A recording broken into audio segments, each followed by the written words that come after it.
الحمد لله رب العالمين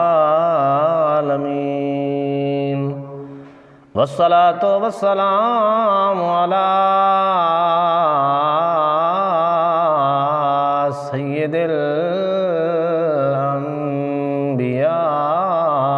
والمرسلين أما بعد فأعوذ بالله من الشيطان اللعين الرجيم بسم الله الرحمن الرحيم وإذ أخذ الله ميثاق النبيين لما آتيتكم من كتاب وحكمة ثم جاءكم رسول مصدق لما معكم لتؤمنن به ولتنصرنه قال أأقررتم وأخذتم على ذلكم إصري قالوا أقررنا قال فاشهدوا وأنا معكم من الشاهدين آمنت بالله صدق الله مولانا العظيم وبلغنا رسوله النبي الكريم الأمين الرؤوف الرحيم إن الله وملائكته يصلون على النبي يا أيها الذين آمنوا صلوا عليه وسلموا تسليما اللهم صل على سيدنا ومولانا محمد وعلى آل سيدنا ومولانا محمد وبارك وسلم عليه مولاي صل وسلم دائما أبدا على حبيبك خير الخلق كلهم محمد سيد الكونين والثقلين والفريقين من عرب ومن عجم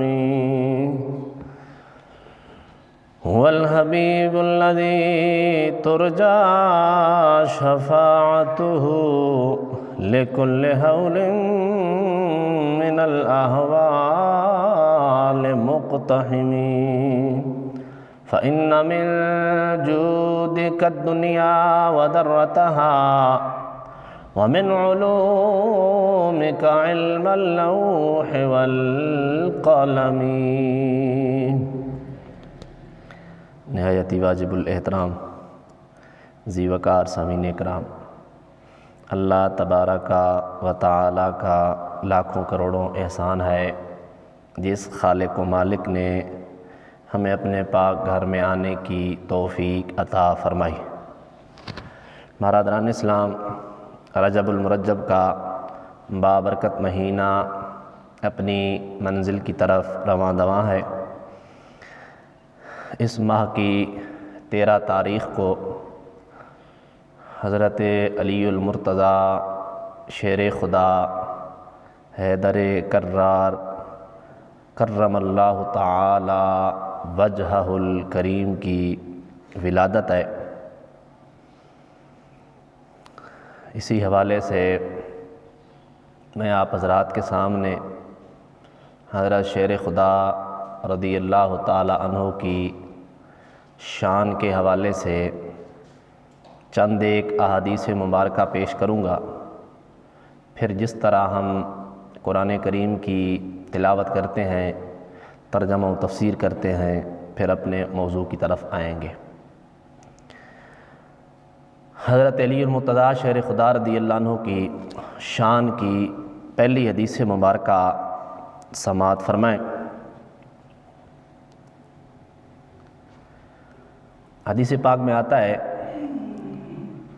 ان المساور الحمیری ان امہ قالت دخلت علی ام سلمۃ رضی اللہ تعالی عنہا فسمعتها تقول۔ مساور حمیری اپنی والدہ سے روایت کرتے ہیں، کہتے ہیں میری والدہ حضرت ام سلمہ رضی اللہ تعالی عنہا کی خدمت میں حاضر ہوئیں، فسمعتها تقول، حضرت ام سلمہ رضی اللہ تعالی عنہا نے فرمایا، حضرت ام سلمہ سے راوی کہتے ہیں میری والدہ نے سنا، کان رسول اللہ صلی اللہ علیہ وآلہ وسلم یقول، کہ رسول اکرم صلی اللہ علیہ وآلہ وسلم فرماتے تھے، لا يحب علی منافق، کہ حضرت علی سے منافق پیار نہیں کرے گا، ولا یبغضہ مؤمن، اور مومن حضرت علی سے بغض نہیں رکھے گا۔ یہ امہات المومنین میں سے ہیں ام سلمہ رضی اللہ تعالی عنہا، جنہوں نے یہ بیان کیا ہے کہ محبوب خدا صلی اللہ علیہ وسلم فرماتے ہیں لا يحب علی منافق، کوئی منافق حضرت علی سے پیار نہیں کر سکتا، ولا یبغضہ مؤمن، کوئی مومن حضرت علی سے بغض نہیں رکھے گا۔ اگلی حدیث پاک میں آئے ان ابن عمر رضی اللہ تعالیٰ عنہ، یہ روایت حضرت ابن عمر سے ہے۔ حضرت ابن عمر رضی اللہ عنہ کہتے ہیں قال آخا رسول اللہ صلی اللہ علیہ وآلہ وسلم بین اصحابہ، رسول اکرم صلی اللہ علیہ وسلم نے اپنے صحابہ کے درمیان بھائی چارہ قائم فرمایا۔ صحابہ کرام علیہم الرضوان کو، انصار اور مہاجرین کو آپس میں بھائی بھائی بنایا۔ فجاء علی تدمع عیناہ، حضرت ابن عمر کہتے ہیں حضرت علی المرتضیٰ شیر خدا رضی اللہ عنہ آئے اس حال میں کہ آپ کی آنکھوں سے آنسو بہ رہے تھے، آنکھوں میں آنسو تھے، آئے فقال یا رسول اللہ صلی اللہ علیہ وآلہ وسلم، بارگاہ رسالت میں آ کے عرض کی کہ اے اللہ کے پیارے محبوب صلی اللہ علیہ وآلہ وسلم، آخیت بین اصحابک ولم تآخ بینی و بین احد، اے اللہ کے پیارے محبوب آپ نے صحابہ کو بھائی بھائی بنایا ہے، انصار و مہاجرین کے درمیان بھائی چارہ قائم کیا ہے، وَلَمْ تُآخِ بَيْنِي وَبَيْنَ أَحَدٍ، محبوب خدا مجھے کسی کا بھائی نہیں بنایا۔ فقال له رسول اللہ صلی اللہ علیہ وآلہ وسلم، اللہ کے پیارے محبوب صلی اللہ علیہ وسلم نے حضرت شیر خدا کی بات سن کے فرمایا انت اخی فی الدنیا والآخرہ، اے علی تو دنیا میں بھی میرا بھائی ہے، آخرت میں بھی میرا بھائی ہے۔ اللہ اکبر۔ اگلی حدیث ہے حضرت انس بن مالک رضی اللہ عنہ روایت کرتے ہیں، قال عند، حضرت انس بن مالک کہتے ہیں قال کان عند النبی صلی اللہ علیہ وسلم طیر، کہ سرکار دو عالم صلی اللہ علیہ وسلم کی بارگاہ میں ایک پرندہ تھا، پرندے کا گوشت تھا۔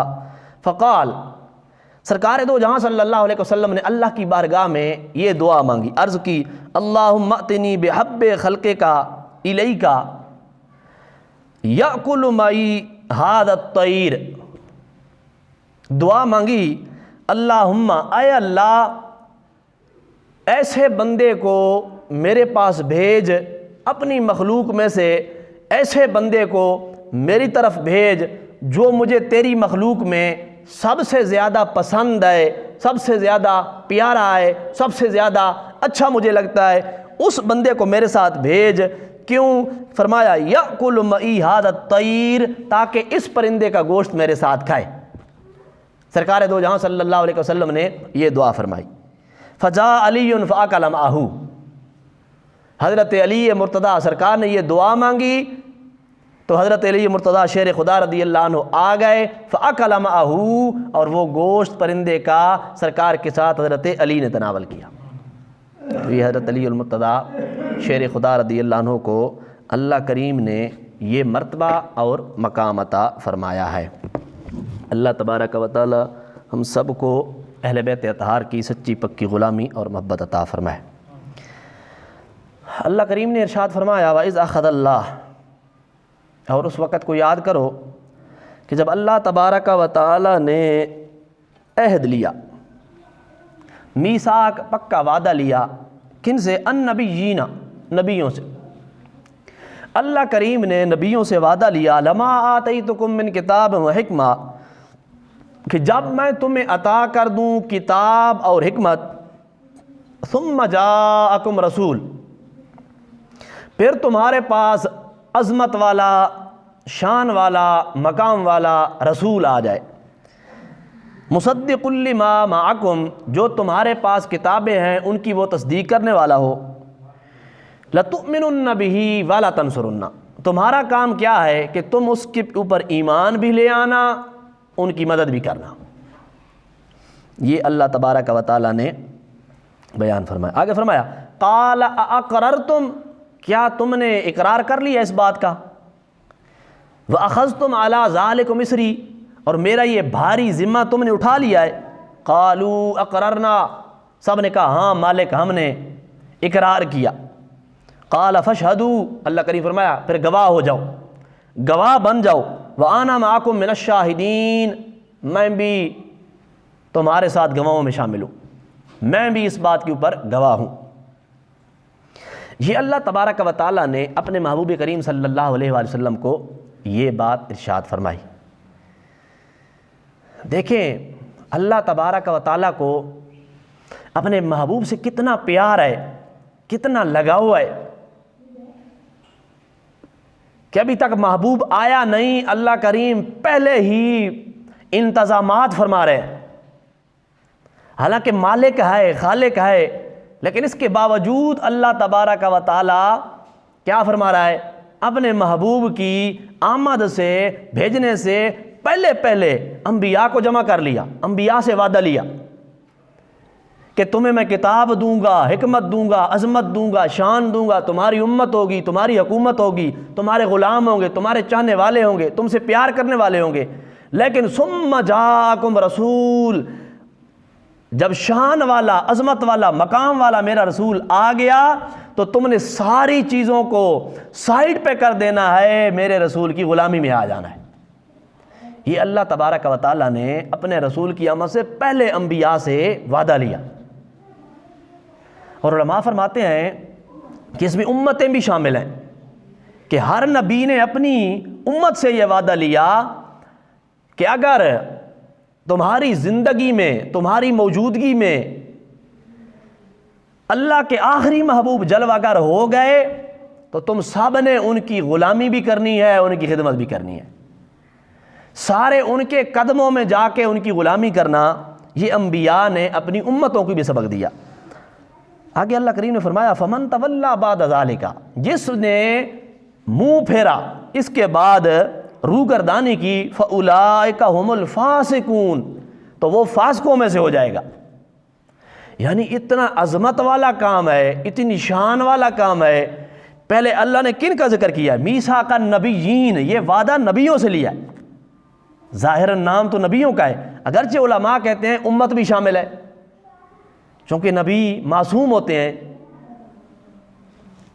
تو علماء نے فرمایا کہ یہاں امت بھی شامل ہے، نبی سے تو گناہ نہیں ہو سکتا، نبی تو فاسق نہیں ہو سکتا، لیکن یہ کام اتنا عظمت والا ہے، کام اتنی شان والا ہے، اللہ نے اپنے حبیب کی شان کو دکھایا، شان اور عظمت کو ظاہر کیا کہ یہ اتنی عظمت والا کام میں تمہارے ذمہ لگا رہا ہوں، کہ اگر میرے حبیب آ گئے تو پھر کوئی بندہ ادھر ادھر نہ رہے، ہر بندہ میرے حبیب کے قدموں میں آ جائے۔ فمن تولی بعد ذالک، جس نے اس وعدہ کرنے کے بعد روگردانی کی، فاولئک هم الفاسقون، تو وہ کیا ہے؟ فاسقوں میں سے ہو جائے گا۔ افغیر دین اللہ یبغون، فرمایا کیا تم اللہ کے دین کے علاوہ کوئی دین تلاش کرتے ہو؟ اللہ کے دین کے علاوہ کوئی دین تلاش کر رہے ہو؟ وَلَهُ أَسْلَمَ مَنْ فِي السَّمَاوَاتِ وَالْأَرْضِ طَوْعًا وَكَرْهًا، حالانکہ زمین و آسمان کی ہر شے نے اللہ کے سامنے اپنا سر جھکا دیا ہے۔ اللہ کے حکم کے سامنے زمین و آسمان کی چیزیں اپنا سر جھکائے ہوئے ہیں، طَوْعًا وَكَرْهًا، خوشی سے یا ناخوشی سے۔ وَإِلَيْهِ يُرْجَعُونَ، اور ہر شے نے اس مالک کی طرف لوٹ کر جانا ہے۔ یعنی جو چیزیں آسمان میں ہیں، جو چیزیں زمین میں ہیں، تو اللہ تبارک و تعالیٰ کے سامنے ہر شے نے اپنا سر جھکایا ہوا ہے۔ سورج کو دیکھ لیں، وقت پہ آئے گا، وقت پہ طلوع ہوگا، وقت پہ طلوع، وقت پہ غروب۔ ستاروں کو دیکھیں، آسمان کو دیکھیں، زمین کو دیکھیں، پانی کو دیکھیں، پانی چل رہا ہے، زمین ساکن ہے، جب حکم ہوگا زلزلہ آئے گا، پہاڑوں کو کھڑا کیا ہے۔ اسی طرح مالک کی جتنی بھی چیزیں ہیں، چاہے زمین میں ہیں چاہے آسمان میں ہیں، مالک فرماتا ہے وَلَهُ أَسْلَمَ، ہر شے نے، زمین و آسمان کی ہر شے نے اللہ کے سامنے اپنا سر جھکایا ہوا ہے کہ مالک جیسے تیرا حکم ہے ویسے ہی ہوگا۔ وَإِلَيْهِ يُرْجَعُونَ، اور ہر شے نے اللہ کی طرف لوٹ کر جانا ہے۔ آگے ارشاد فرمایا قُلْ، اے محبوب آپ کہہ دیجئے، آمنا باللہ، ہم اللہ پر ایمان لائے، وما انزل علینا، اور جو ہمارے اوپر نازل ہوا اس پر بھی ایمان لائے، وما انزل علی ابراہیم و اسماعیل و اسحاق و یعقوب والاسباط، فرمایا اور جو حضرت ابراہیم، اسماعیل، اسحاق، یعقوب اور ان کی اولاد پر نازل ہوا اس پر بھی ایمان لائے، وما اوتی موسیٰ و عیسیٰ، اور حضرت جو موسیٰ کو عطا کیا گیا، جو حضرت عیسیٰ کو عطا کیا گیا، والنبیون من ربہم، جو نبی ہیں اپنے رب کی طرف سے، فرمایا جو جو ان کو عطا کیا گیا ہم اس سب کے اوپر ایمان لائے، لا نفرق بین احد منہم، ہم ان میں کسی کے درمیان فرق نہیں کرتے۔ یعنی نبی ہونے میں کسی کے درمیان فرق نہیں ہے۔ ویسے مراتب کے اندر تو فرق ہے، مراتب میں فرق ہے، درجات میں فرق ہے۔ تیسرے سپارے کا یہ آخر ہے، تیسرے سپارے کے شروع میں فرمایا تلک الرسل فضلنا بعضهم علی بعض، اللہ نے بعض کو بعض کے اوپر فضیلت دی ہے، شان اور عظمت میں فضیلت دی ہے، لیکن نفس نبوت میں، نبی ہونے میں کیا ہیں، ہم ان میں فرق نہیں کرتے، سارے نبی ہیں۔ وَنَحْنُ لَهُ مُسْلِمُونَ، اور ہم اللہ تبارک و تعالیٰ کے سامنے اپنا سر تسلیم خم کرنے والے ہیں، یعنی جو مالک کا حکم ہے ہم اس کے سامنے اپنے سر کو جھکانے والے ہیں۔ آگے ارشاد فرمایا وَمَن يَبْتَغِ غَيْرَ الْإِسْلَامِ، وہ بندہ جو تلاش کرتا ہے اسلام کے علاوہ دیناً، کوئی اور دین، یعنی اسلام کو چھوڑ کے کوئی اور دین تلاش کرتا ہے، اللہ اکبر، بندہ مرغوب ہو جاتا ہے نا دیگر لوگوں سے، فلاں کے اندر یوں ہے، فلاں کے اندر یوں ہے، فلاں کے اندر یوں ہے، چونکہ اسلام پڑھا نہیں ہے، اسلام کی تعلیمات کا پتہ نہیں ہے، تو کافروں سے، دیگر لوگوں سے بندہ مرغوب ہو جاتا ہے، ان کی کتنے اچھے قانون ہیں، ان کی کتنی اچھی عادات ہیں، تو ان سے بندہ ان کو پسند کرنے لگتا ہے۔ اللہ کریم فرماتا ہے وَمَن يَبْتَغِ غَيْرَ الْإِسْلَامِ دِينًا، جس بندے نے اسلام کے علاوہ کسی دین کو تلاش کیا، اس طرف بھاگا، فَلَن يُقْبَلَ مِنْهُ، اس سے قبول نہیں کیا جائے گا، بس دین صرف اسلام ہی ہے۔ وَهُوَ فِي الْآخِرَةِ مِنَ الْخَاسِرِينَ، اور جو بندہ اس طرف بھاگ نکلا، دوسرے دینوں کو تلاش کرنے کی طرف بھاگا، وہ کیا ہوگا؟ خسارہ اٹھانے والوں میں سے ہوگا۔ آگے ارشاد فرمایا کیف یہد اللہ قوما کفروا، اللہ کریم کیسے ہدایت دے اس قوم کو جس نے کفر کیا، بعد ایمانہم، ایمان لانے کے بعد، ایمان لانے کے بعد جس قوم نے کفر کیا، اللہ کریم اس کو کیسے ہدایت دے؟ فرمایا وشاہدوا، اور وہ اس بات پر گواہ ہیں، ان الرسول حق، کہ رسول اللہ صلی اللہ علیہ وآلہ وسلم سچے ہیں، پتہ بھی ہے ان کو کہ کیا ہیں، سچے ہیں، وجاءہم البینات، اور ان کے پاس نشانیاں بھی آئی ہیں۔ اس کے باوجود بھی فرمایا اگر کوئی بندہ میرے محبوب کے دامن کو چھوڑ دیتا ہے، میرے محبوب کی غلامی سے نکل جاتا ہے، کہیں اور بھاگ کے چلا جاتا ہے، تو فرمایا کیف یہد اللہ، اللہ ان کو پھر کیسے ہدایت دے گا؟ آگے ارشاد فرمایا واللہ لا یہد القوم الظالمین، اللہ کریم ظالم قوم کو ہدایت نہیں دیتا۔ جو بھی بندہ ظلم کرتا ہے اللہ اسے ہدایت نہیں دیتا۔ نبی پاک صلی اللہ علیہ وآلہ وسلم نے ارشاد فرمایا اپنے بھائی کی مدد کرو چاہے وہ ظالم ہو یا مظلوم ہو، ظالم ہو تب بھی اس کی مدد کرو، مظلوم ہو تب بھی اس کی مدد کرو۔ عرض کی یا رسول اللہ صلی اللہ علیہ وسلم مظلوم کی مدد سمجھ آ رہی ہے کہ جس کے اوپر ظلم ہو رہا ہے اس کی ہم مدد کریں، یہ تو پتہ چلتا ہے، لیکن جو ظالم ہے، جو ظلم کرتا ہے، جو کسی کو مارتا ہے، جو کسی کا حق کھاتا ہے، اس کی مدد کریں، یہ کیا ہے؟ فرمایا اس کا ہاتھ پکڑنا اس کی مدد ہے، کہ جب وہ ظلم کرے تو اس کا ہاتھ پکڑ لو۔ اور ظلم کیا ہے؟ کوئی بندہ کسی کی زمین کھاتا ہے، ہم جانتے ہیں اس کا ہاتھ بھی پکڑ سکتے ہیں تو اس کا ہاتھ پکڑیں۔ کوئی بندہ کسی کا گریباں پکڑتا ہے، کوئی بندہ کسی پہ تہمت لگاتا ہے، کوئی بندہ کسی کا حق کھاتا ہے، مال کھاتا ہے، پیسے کھاتا ہے، کسی طریقے سے بھی ظلم کرتا ہے، جو بندہ جو بھائی اس کا ہاتھ پکڑ سکتا ہے اس کا ہاتھ پکڑے، اور یہ اس کی مدد ہے۔ مدد کیسے ہے؟ کہ اگر وہ ظلم کر جائے گا تو بروز محشر کیا ہوگا؟ اس کا خسارہ ہوگا، نقصان ہوگا، تکلیف میں ہوگا۔ تو اس وجہ سے فرمایا کہ ظالم کی بھی مدد کرو، اپنے مظلوم بھائی کی بھی مدد کرو، اور اس کی وضاحت بھی ساتھ ساتھ فرما دی، یعنی جو بندہ ظلم کرتا ہے اس کو روکو۔ چاہے انسان کے اوپر بندہ ظلم کر دے، چاہے جانور کے اوپر ظلم کر دے، مالک اسے کبھی معاف نہیں فرماتا۔ دعا کرو اللہ انسان کو ظلم سے بچائے، ظالم بننے سے مالک بچائے، انسان کے دل میں رحم ہو، پیار ہو، محبت ہو۔ سرکار دو جہاں صلی اللہ علیہ وسلم نے فرمایا من لا یرحم لا یرحم، جو بندہ رحم نہیں کرتا اس پر رحم ہی نہیں کیا جاتا۔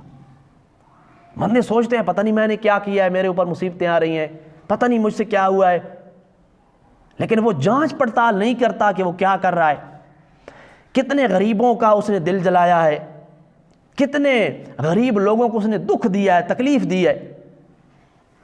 حدیث پاک میں آتا ہے ایک عورت نے بلی کے اوپر ظلم کیا۔ ظاہر ہے بلیاں گھروں میں آتی جاتی ہیں، کوئی چیز کھا گئی، کوئی کیا مسئلہ بنا، اس نے بلی کو پکڑ کے باندھ دیا، باندھے رکھا یہاں کہ وہ تڑپ تڑپ کے بھوک سے پیاس سے مر گئی۔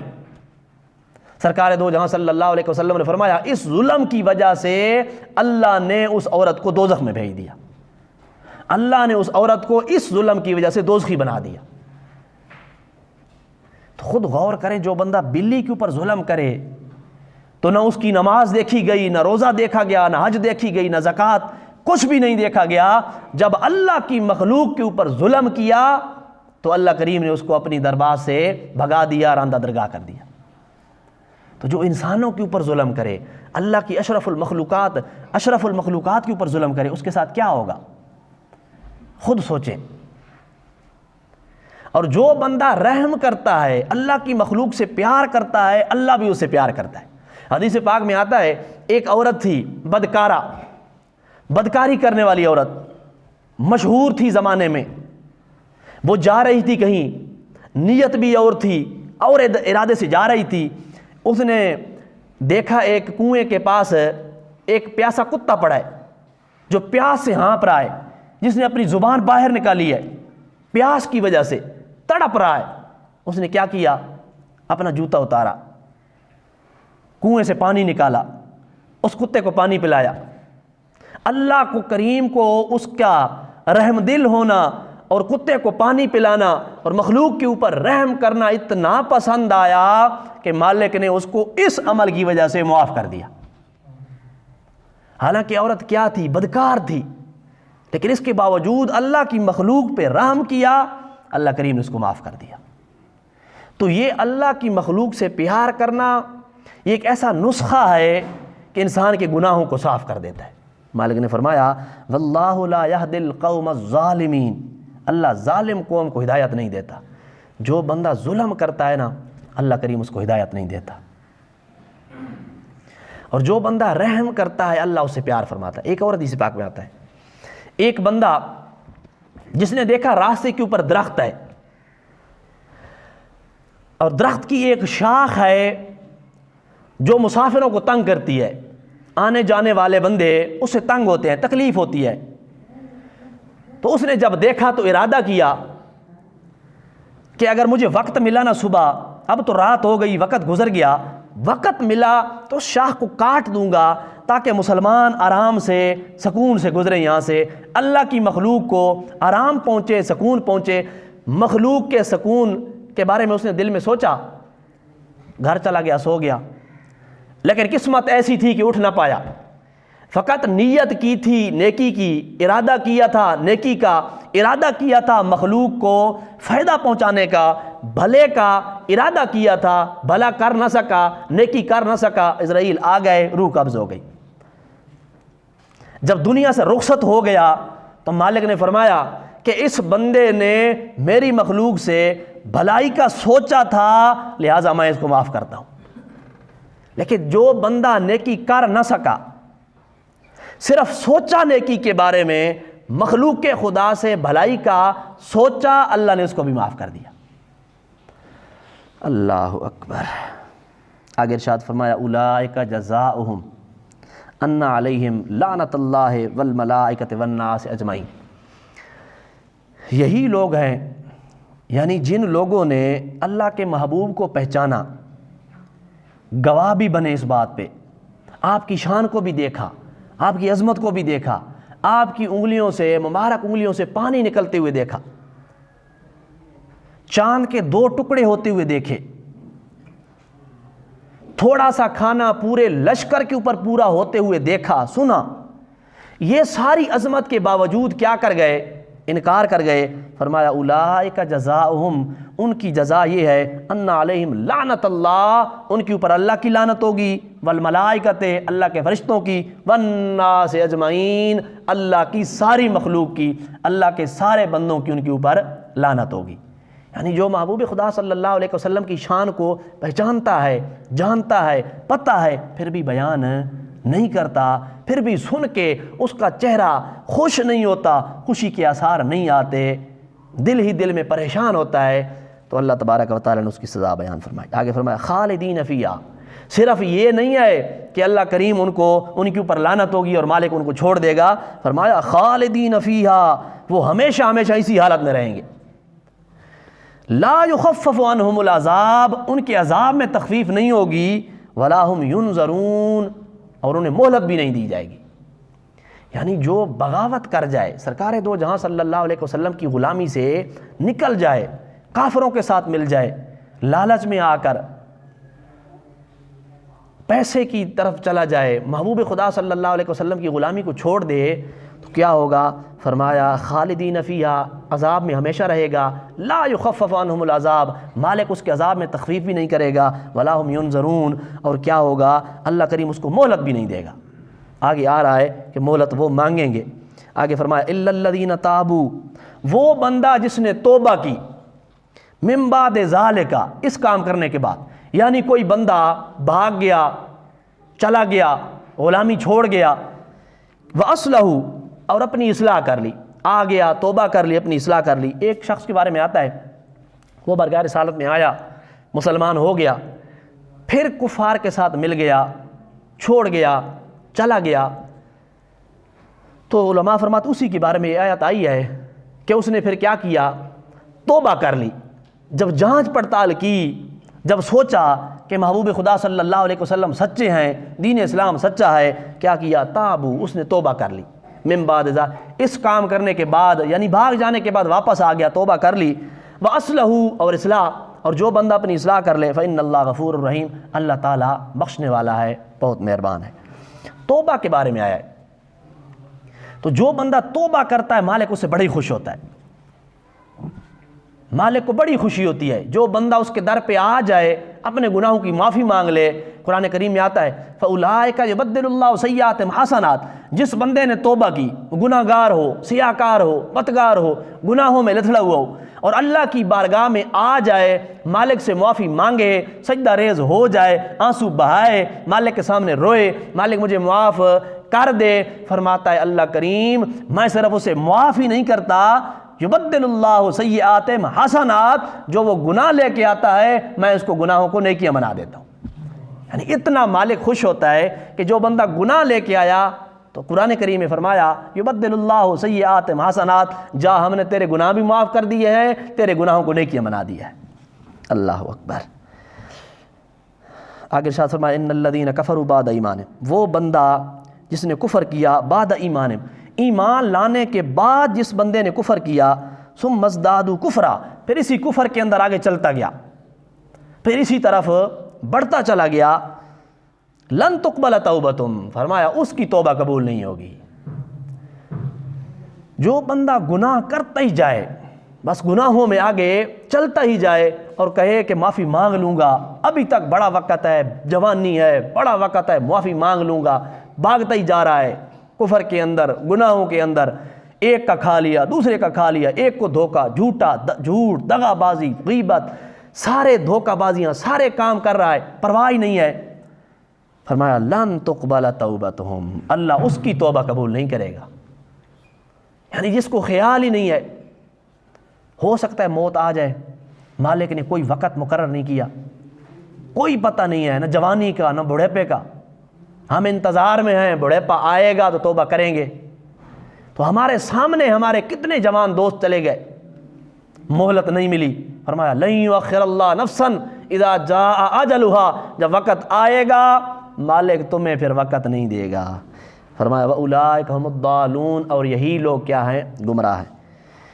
ان الذین کفروا وماتوا وهم کفار، فرمایا بے شک وہ لوگ جنہوں نے کفر کیا، وماتوا اور مر گئے، وهم کفار اس حالت میں کہ وہ کافر تھے، مالک کا انکار کرنے والے تھے، فلن يقبل من احدهم ملء الارض ذهبا، فرمایا اللہ کریم ان کی طرف سے قبول نہیں کرے گا اگر وہ دیں ملء الارض ذهبا، زمین بھر سونا دیں، ولو افتدی به، اللہ کی بارگاہ میں بطور فدیہ اگر وہ پوری زمین جتنا سونے کے ڈھیر پیش کریں کہ مالک یہ سونا لے اور ہمیں چھوڑ دے، فرمایا پھر بھی فلن یقبل، اللہ کریم ان کی طرف سے قبول نہیں کرے گا۔ یہ اللہ کریم نے ایک مثال بیان کی، وگرنہ ادھر کون مالک ہو سکتا ہے سونے کا؟ کون اللہ کی بارگاہ میں وہاں سونے پیش کر سکتا ہے؟ مالک نے ایک مثال بیان کی کہ ہو سکتا ہے تجھے یہ غرور ہو، یہ فخر ہو، تو دھوکے میں ہو، فراڈ میں ہو، کسی نے تجھے کہا ہو تیرے پاس بڑا مال ہے، تیرے پاس بڑی گاڑیاں ہیں، بڑی دولت ہے، کوئی چیز کا نام لے تو فوراً لے لیتا ہے، تو ہو سکتا ہے تجھے یہ خیال ہو کہ ادھر بھی دولت پیش کر دوں گا۔ فرمایا فلن یقبل، اللہ کریم قبول نہیں فرمائے گا۔ ملء الارض ذهبا، اگر زمین بھر سونا، زمین جتنا ڈھیر سونے کا بھی مالک کو دے تو پھر بھی تیرا مالک قبول نہیں کرے گا، حالانکہ ہوگا ہی نہیں، وہاں سونا ہوگا ہی نہیں۔ آگے فرمایا اولئک لہم عذاب علیم، یہی لوگ ہیں جن کے لیے دردناک عذاب ہوگا، وما لہم من ناصرین، اور ان کا کوئی مددگار بھی نہیں ہوگا۔ عذاب بھی بڑا دردناک ہوگا، اور وہاں ان لوگوں کا جو کافر ہیں ان کا مددگار بھی نہیں ہوگا، لیکن جو مسلمان ہیں، جنہوں نے کلمہ پڑھا ہے، جو محبوب خدا صلی اللہ علیہ وسلم کے غلام ہیں، ان کی شفاعت بھی کی جائے گی، ان کی سفارش بھی کی جائے گی۔ لیکن یہ نہیں ہے کہ بندہ سفارش کے اوپر سفارش کو سوچتے ہوئے بندہ سارے کام ہی چھوڑ دے، نماز ہی چھوڑ دے، روزہ ہی چھوڑ دے، حج ہی چھوڑ دے، نہیں، بندہ کوشش کرے، جتنا کر سکتا ہے وہ کرے، پھر میدان معاشر میں محبوب خدا صلی اللہ علیہ وسلم سفارش فرمائیں گے، اپنے فضل سے اللہ کریم مسلمانوں کو جنت عطا فرمائیں گے۔ دعا ہے اللہ تعالیٰ ہم سب کو عمل کی توفیق عطا فرمائے۔ وما علینا الا البلاغ المبین۔